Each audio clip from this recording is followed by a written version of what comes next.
Oremos, amados. Padre, esta mañana traemos a ti honra, gloria, todo honor. Solo tú, Señor, eres digno de nuestra adoración.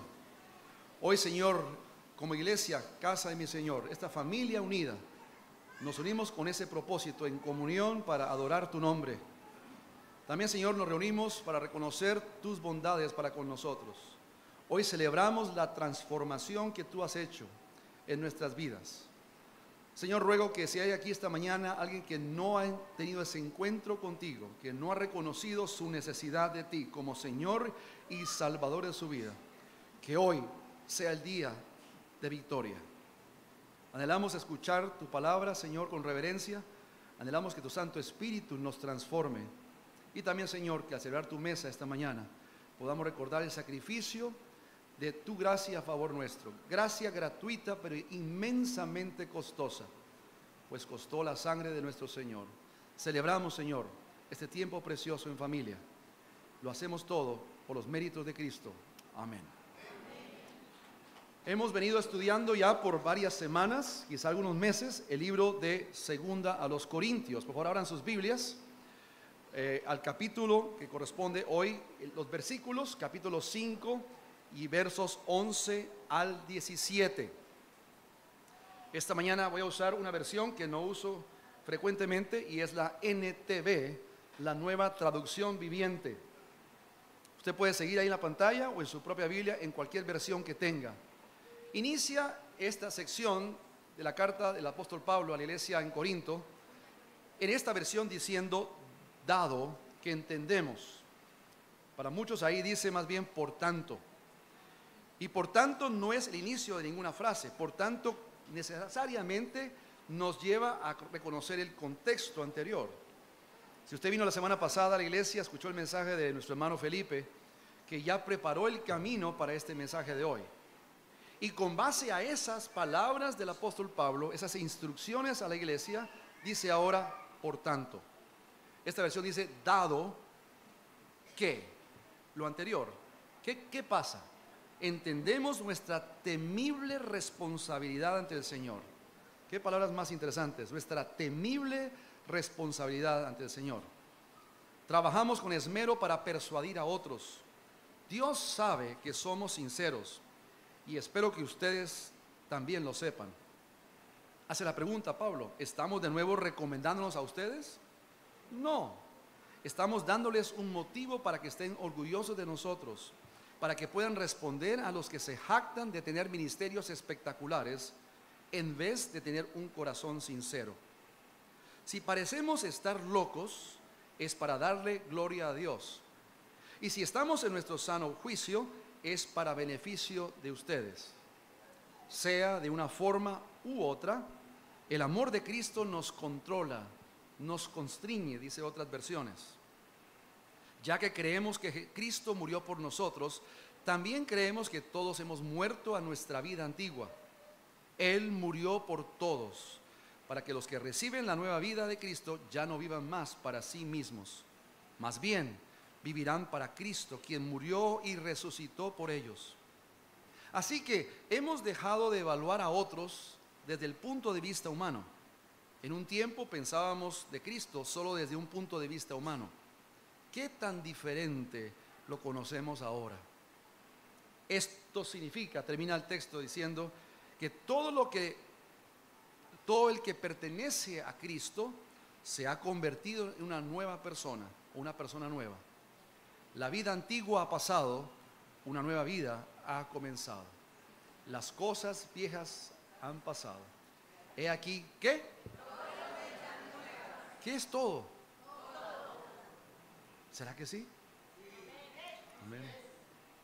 Y yo pregunto, ¿acaso usted ha añadido a Cristo a su vida? ¿O acaso Cristo le ha hecho una nueva criatura? Hay una gran diferencia. Pablo dice a los Gálatas: ya no vivo yo, mas vive Cristo en mí. En otras palabras, ¿le añadió usted un aspecto espiritual a todo lo demás?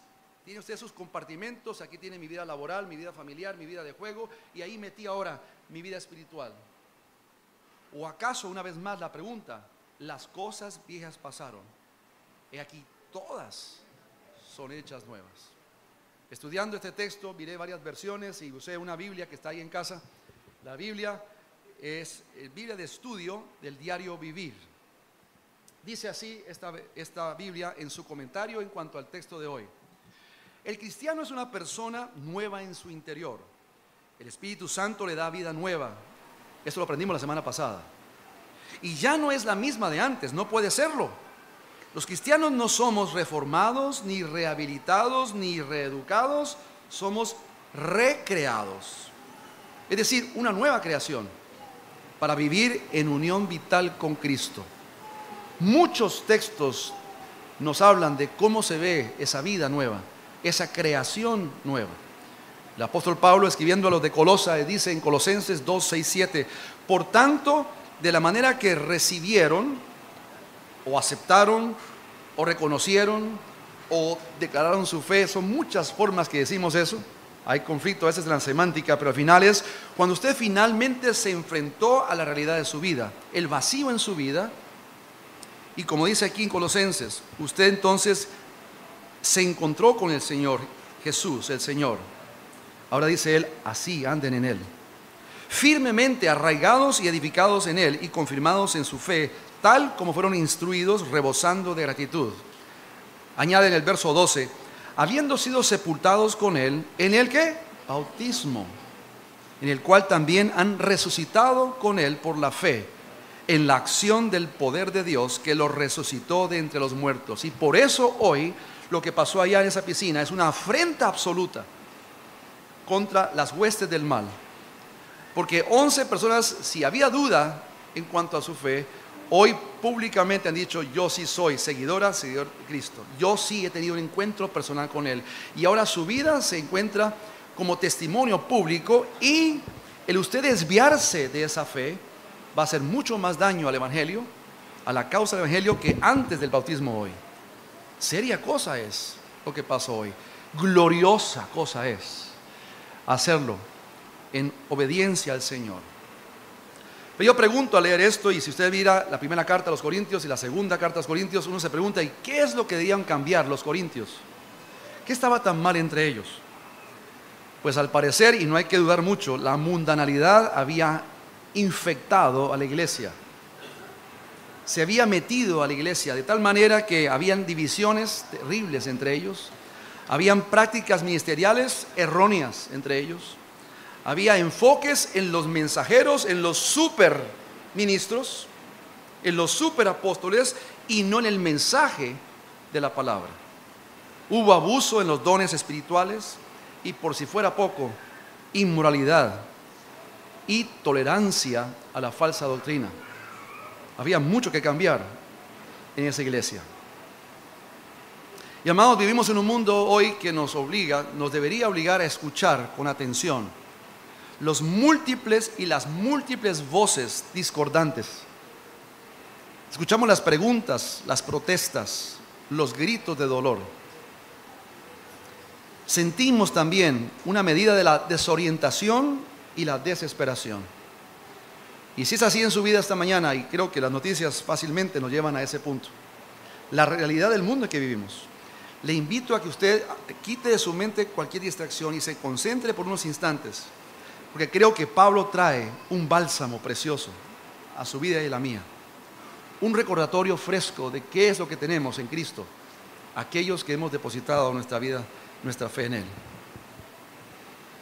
El apóstol Pablo escribe en 2 Corintios 7:11, porque he aquí esto mismo de que hayáis sido contristados según Dios. Aquí hace referencia al primer capítulo. Él habló muy fuerte a la iglesia en el primer capítulo. Esto de que habéis sido contristados, un buen regaño, dura palabra, por esto que acabo de decir, la contaminación, la corintianización de la iglesia en Corinto. Yo diría la cucuteñada en la iglesia de Cúcuta.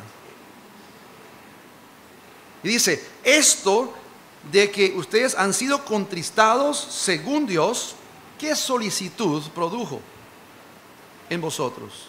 ¿Qué defensa? ¿Qué indignación? ¿Qué temor? ¿Qué ardiente afecto? ¿Qué celo? ¿Qué vindicación? Y dice Pablo con celebración en su voz y en su escrito, en todo os habéis mostrado limpios en el asunto. Ya no es castigo, ya no es condena, nunca la hubo como algo que destruía, sino un llamado de atención. Y ahora es ustedes se han mostrado limpios de ese asunto. Es el autor N.T. Wright que escribe en su libro, y esto me encanta, Después de creer, ¿por qué el carácter cristiano es importante? Ese es el nombre del libro. Y escribe este señor lo siguiente: muchos cristianos tienen una gran brecha en su visión de lo que significa ser cristiano.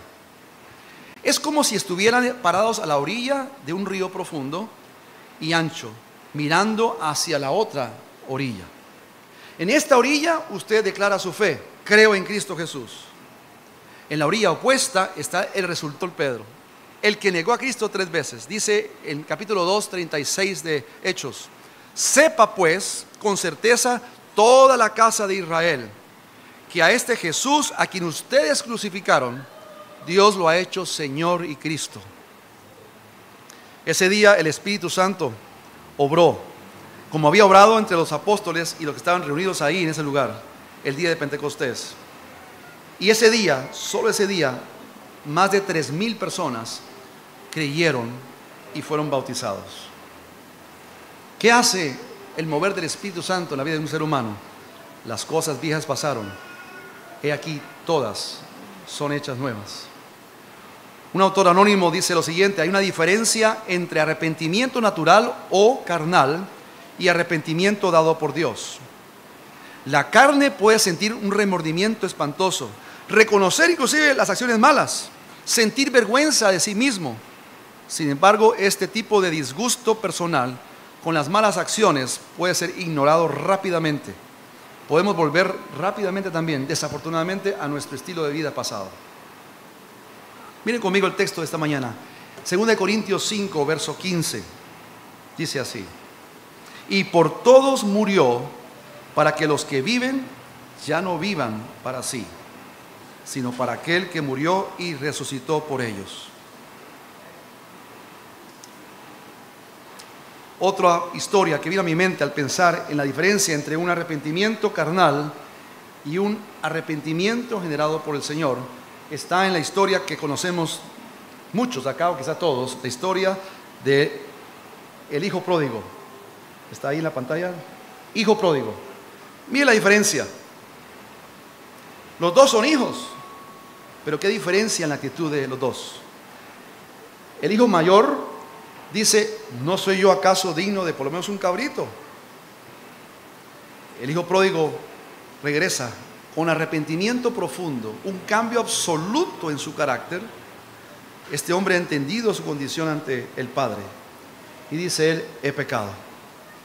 Aquí no hay excusas, aquí no hay transacciones, he pecado. El hermano mayor dice: más vale que haga algo por mí. El pródigo dice: no hay nada que yo pueda hacer. ¿Cómo corrijo esto?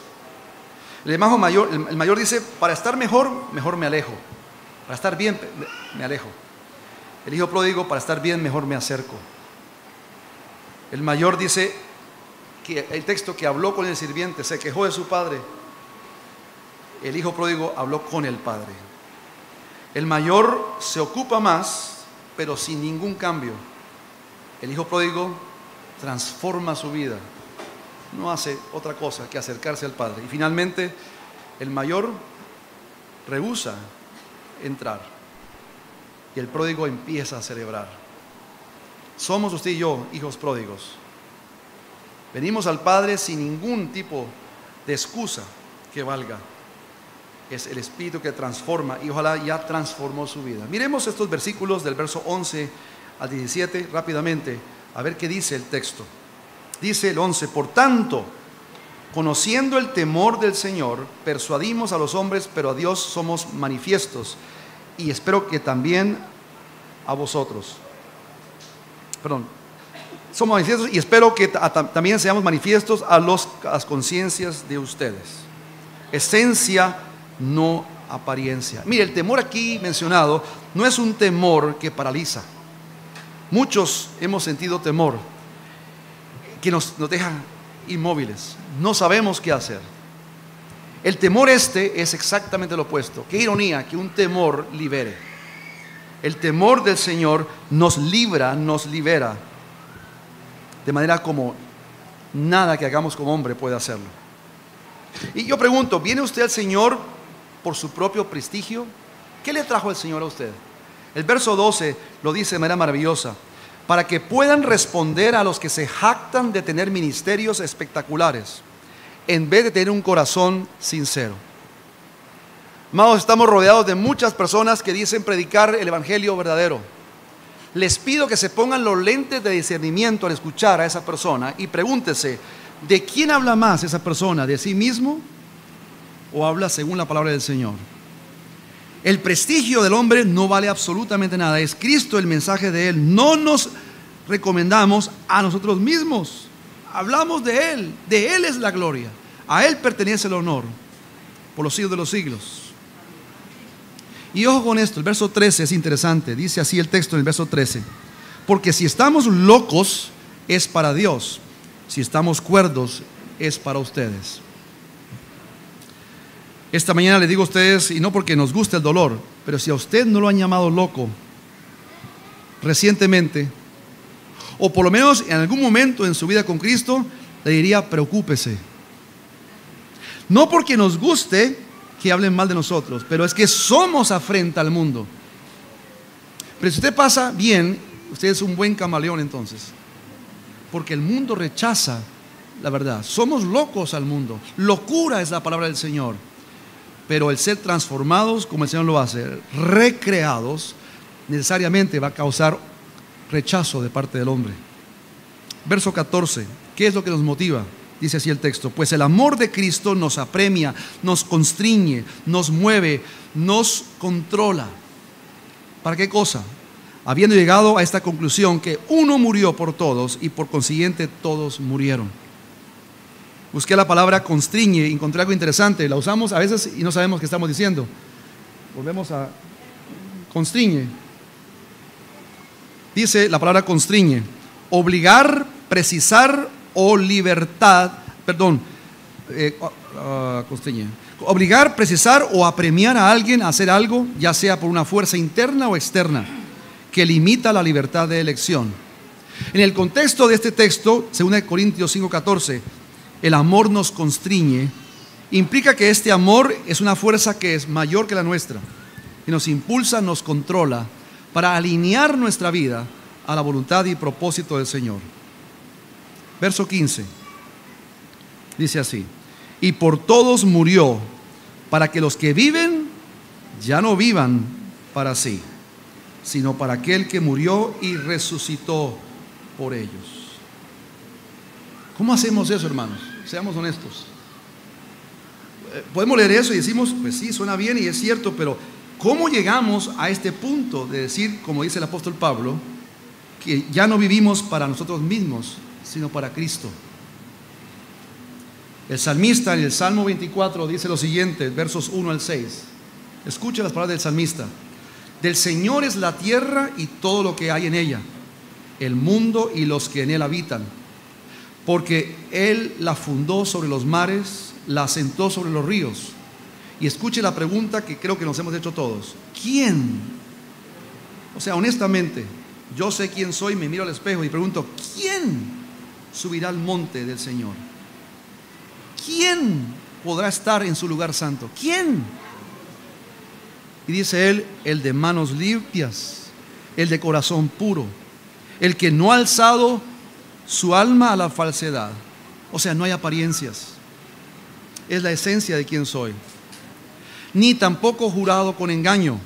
Esa persona recibirá del Señor la justicia de Dios y la salvación. Tal es la generación de los que lo buscan, de los que buscan tu rostro, como Jacob. Y esa palabra que vemos de vez en cuando, Selah. ¿Qué es Selah? Bueno, los salmos eran cánticos. Y algunos sugieren que era un punto donde decía el autor: haga pausa, respire, medite, profundice. No avance hasta entender esto. ¿Quién subirá al monte del Señor? ¿Quién entrará en su presencia? ¿Cómo hago este cambio que sugiere Pablo a los Corintios? Una vez más, ¿cómo puedo decir que ya no vivo yo para mí, sino para aquel que murió y resucitó por nosotros? Esto no es sugerencia, hermanos. Si esto no ha pasado en nuestra vida, tenemos que retroceder un poquito y decir, oiga, ¿qué tipo de arrepentimiento he tenido yo? Arrepentimiento cada vez que es Santa Cena, confieso mis pecados y vuelvo y hago esto y luego oro y empato. El que confiesa y ora, empata. Y vivimos en constante frustración, una vida de decepción que nunca nos llamó el Señor a vivir. Pareciera ser como que los corintios, muchos de ellos seguían en ese vaivén. Unos días sí, unos días no. Limpio de manos, eso es acción. Puro de corazón, es libertad de voluntad, limpieza de voluntad. Y jurado con engaño, una boca limpia. Pablo dice a los Corintios, el verso 16, verso 16, dice así: de manera que nosotros de ahora en adelante ya no conocemos a nadie según la carne. Aunque hemos conocido a Cristo según la carne, sin embargo, ahora ya no lo conocemos así. Sugiero, hermanos, que esta mañana aquí entre nosotros, y esto no es juicio mío, acabo de leer un texto sobre no debemos juzgar a otros, pero el texto, creo yo, nos dice que hay por lo menos 3 tipos de personas aquí esta mañana. Aquí. El primer tipo de persona puede ser como aquel joven o aquella señorita que vivió por un tiempo una vida absolutamente desenfrenada. Esa joven, esa señorita, no pensó en los efectos, no pensó en las consecuencias. Pero hay un día en que obviamente el Señor llega a trabajar en la vida de ese joven, esa señorita. Se miran al espejo de la palabra del Señor, reconocen quién es Cristo y entregan su vida a Él. Y quizás es porque en un momento dado no solamente se miran en la palabra, el espejo de la palabra, miran quizás los ojos de sus padres y ven las lágrimas en esos ojos, y trae a la conciencia, al espíritu, al alma, el reconocimiento, oiga, el costo de mi pecado. Viene el arrepentimiento genuino y según el texto de Corintios, están en Cristo, son nuevas criaturas. ¿Está usted ahí esta mañana? Yo espero que sí. Hay un segundo grupo de personas. Estos son quienes pueden ver las lágrimas en los ojos de sus padres, pueden mirar el texto y reconocer, uy, yo sí soy malo, esto es verdad. Pero están tan endurecidos que simplemente no quieren reconocer su bancarrota espiritual. Son como aquella historia que he contado alguna vez en la iglesia, de ese nómada, ahí en su tienda de acampar y ahí al lado de su estera, de su camita. Le dio hambre en medio de la noche y lo que decidió fue encender la vela que estaba al lado de su camilla. Y dijo, voy a comerme unos cuantos dátiles. Comen muchos dátiles los nómadas. Y efectivamente sacó un dátil, el hombre ahí con la oscuridad, pero con la vela, y mordió el dátil. Y de repente ahí vio algo, un gusano. Guácala. Sigamos a ver qué pasa. Ojalá el siguiente no tenga eso. Y así como agarró el segundo dátil y lo mordió. ¿Miro o no miro? Oh, otro gusano. ¿Qué hago? Ya sé qué hago. Apagó la vela y siguió comiendo. Y ahí nació la frase, lo que no mata engorda.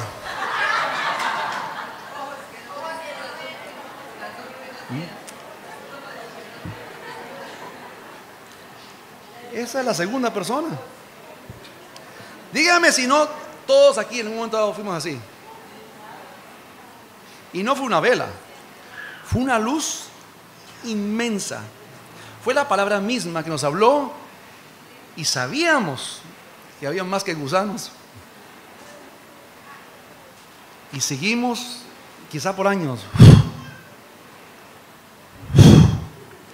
No es conmigo. Me atrevería a decir que hay unos cuantos, quizá, y no es juicio mío, que el Señor abre ese corazón, que están ahí todavía. No hay peor engaño que el autoengaño. Esta mañana, venir aquí le ha hecho a usted más complicada la vida a ese segundo grupo de personas. Porque ahora hay menos excusa. ¿Qué está esperando? ¿Qué más hace falta? La voz del Espíritu Santo ahí, a su espíritu, le dice: es ahora, el tiempo es ya. Los primeros son los que han arrepentido genuinamente, los segundos están ahí luchando permanentemente, comiéndose esos dátiles con gusanos, esperando no sé qué. Pero hay un grupo número 3, son los que valoran a otros desde el punto de vista humano.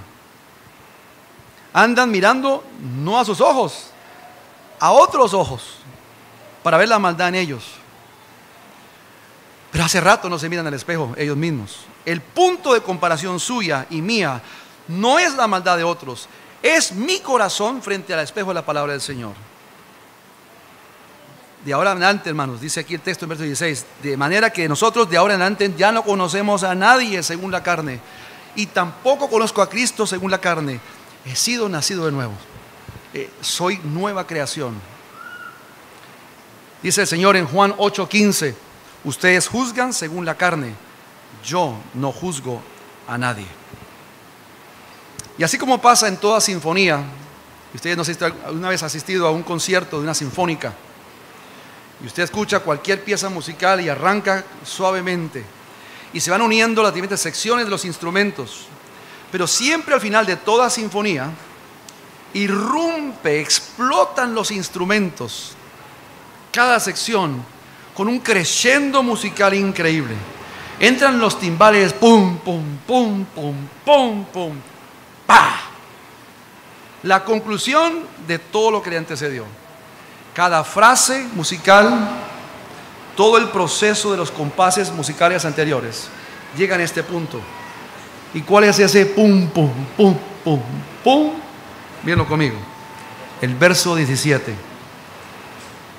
De modo que si alguno está en Cristo, nueva criatura es. Las cosas viejas pasaron, ahora han sido hechas nuevas. ¿Es cierto eso, hermanos? El mismo hermano del Señor Jesucristo, hijo de María y José, sí, tuvieron hijos. Santiago, que en un momento dado no creyó que él era, el hermano de él era realmente, lo criticó: está loco, este es mi hermano Jesús, ¿qué se cree? Después es transformado, es recreado, y escribe a los de el libro en Santiago: acercaos a Dios y Él se acercará a vosotros. Pecadores, limpiad las manos, y vosotros de doble ánimo, purificad vuestros corazones. Hay un animal en los bosques del norte de Europa y de Asia, un animal muy particular, se llama el armiño. Mire el armiño. ¿Y sabe por qué es especial este animal?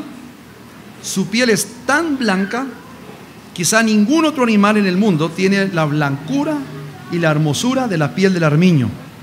De hecho, es tan preciosa y tan preciada que la piel de este animal ha sido usada para los reyes y sus capas preciosas. Ahora pienso cuántos pobres armiños murieron para poder poner encima, pobrecitos los armiños, ¿no? Pero el armiño es precioso, es fascinante, pero también es interesante cómo los cazadores han logrado entender cómo atraparlos. Porque ningún cazador va a pegar un escopetazo a un animal de eso porque no queda nada, ¿no? ¿Y cuánta carne puede tener? No. ¿Cómo cazar ese animal precioso con esa piel tan costosa sin hacer daño a esa piel costosa? Descubrieron hace mucho tiempo algo fascinante de los armiños, y es que los armiños tienen tanto miedo de ensuciar su piel que los cazadores dijeron: ya sabemos qué hacer. Nos salgan los armiños a pasear por el campo, vamos a poner lodo a la entrada de sus guaridas, entre las rocas. Y una vez tengamos bien sucia la entrada de sus guaridas, soltamos a los perros y salen los armiños a toda velocidad, corriendo hacia su guarida, y tan pronto llega al punto de entrada, ¿qué cree usted que hace el armiño? se detiene, sabiendo que ya viene, porque el armiño prefiere perder su vida que ensuciarse.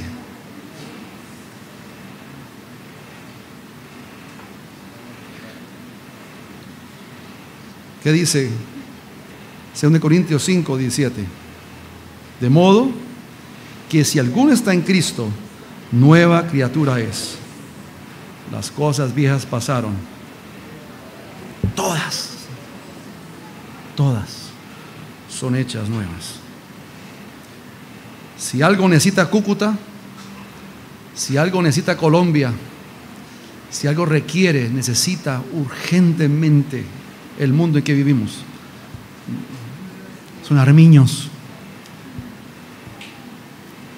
Personas no que han añadido a Cristo a su vida, no aquellos que tienen un aspecto espiritual los domingos y otro lunes a sábado. El Señor nos invita a ser lo que somos en cualquier lugar, y primero la muerte que ensuciarnos con el pecado. Oremos. Señor, al considerar tu palabra, que sí es viva y eficaz, al considerar nuestra condición como pecadores, no nos queda otra cosa que rendir culto, adoración a ti. Gracias por el poder de tu Santo Espíritu, que un día habló a nuestro espíritu, nos convenció de nuestra necesidad apremiante de una relación de nuevo nacimiento, de recreación. Gracias por los que están aquí presentes hoy, que pueden decir con toda certeza que prefieren la muerte que ensuciarse.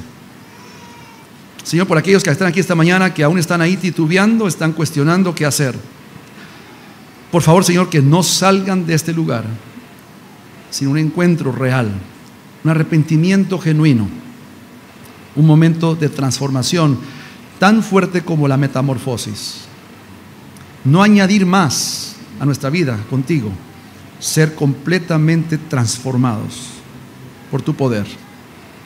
Hoy, Señor, al celebrar la mesa, este lugar que es memoria del sacrificio de tu Hijo, permite que valoremos, quizá como nunca antes, el costo de nuestra salvación. Celebramos juntos, Señor, la mesa del Señor, en el nombre que sobre todo nombre, el nombre de Cristo. Amén.